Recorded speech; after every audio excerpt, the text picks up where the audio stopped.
அம்மா என்னது இது? சோறு, முருங்கைக்காய் குழம்பு, வெண்டைக்காய் பொரியல். ஏண்டி ஒரே ஒரு முருங்கைக்காய் நட்டு வச்சா இது முருங்கைக்காய் குழம்பு. ஏண்டி இது ஒரு வெண்டைக்காய் கூட இருக்காது. ஏண்டி மட்டன் சிக்கன் எல்லாம் செஞ்சா சாப்பிட்டது கழுவி வச்சிடுறேன், ஒரு வாய் கூட கொடுக்க மாட்டேங்கிறேன். இதில் ஒரே ஒரு முருங்கைக்காய், இது ஒரு வெண்டைக்காவை நறுக்கி அதை வேற பொரியல் பண்ணி அதில் வேற இது என்ன எண்ணெய் வேற மிதக்குது, அதை வேற சோறுன்னு போடுறேன்.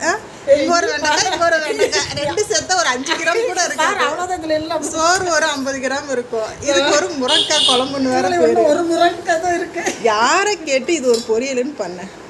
முதல்ல எனக்கு எதுக்கு முருங்கைக்காய் சோறு?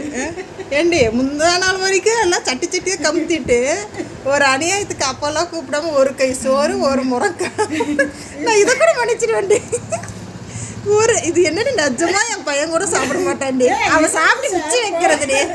இது எனக்கு ஒரு சோறுன்னு போறியே, நான் ஜெயிலும் நீ வச்சிருக்கிற தட்டது சோறு பார்த்தா ஜெயில இருக்கிற இருந்தது ஷேர் பண்ணி சாப்பிடலாம். ஒரு ஆளுக்கு தேவையானதை எடுத்து வச்சேன். அதுக்காக வந்ததுக்கு இதாடி. சரி, அதெல்லாம் விட்டார. நீ ஒன்று இந்த பொரியலை நீ திங்கணும், இல்லைன்னா அந்த ஒரு ஸ்பூன் பொரியலும் எனக்கே போடணும். சாப்பிட முடியாது. எதுக்கு அந்த அரை ஸ்பூன் பொரியல் உனக்கு? எனக்கு மனசு கேட்குது. இது ஒரு கரண்டி சோறு, ஒரு முருங்கைக்காய். இதை போய் என் பையன் கொடுத்தேன்னு வச்சுக்கோ. அவன் சாப்பிட்டு மிச்சம் வச்சிருந்தா கூட எனக்கு கொஞ்சம் சேர்த்து வச்சிருப்பான்டி.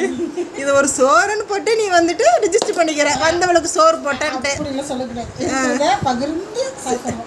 ஒன்று குழம்பு மொத்தமாக எனக்கு ஊற்றிருக்கணும், பொரியல் மொத்தமாக நீ தின்னு இருக்கணும்.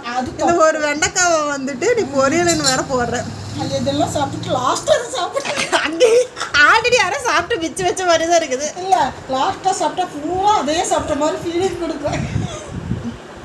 இன்னும் உங்கள்கிட்ட கதை பேசுற நேரத்துக்கு நான் ஆர்டர் பண்ணியிருந்தா கூட ஒரு பிரியாணி சாப்பிட்டுருக்கேன். எப்படி இருக்கு பாரு. மனசாட்சியோட சொல்லு. நீ மனசாட்சியோட சொல்லு. பருப்பு குழம்பா இருந்தாலும் வெண்டைக்காய் நல்லா இருக்கா இல்லையா? ஒரு 4 பருப்பு, அதில் ஒரு முருங்கைக்காய், கெட்ட முருங்கைக்காய், இது 10 கிராம் சோறு. மனசாட்சி. நான் போய் மாதிரி இந்த வீடியோ என் பையனுக்கு அனுப்புகிறேன். அப்போ தான் நீ திருந்து அவனே காரித்து போ.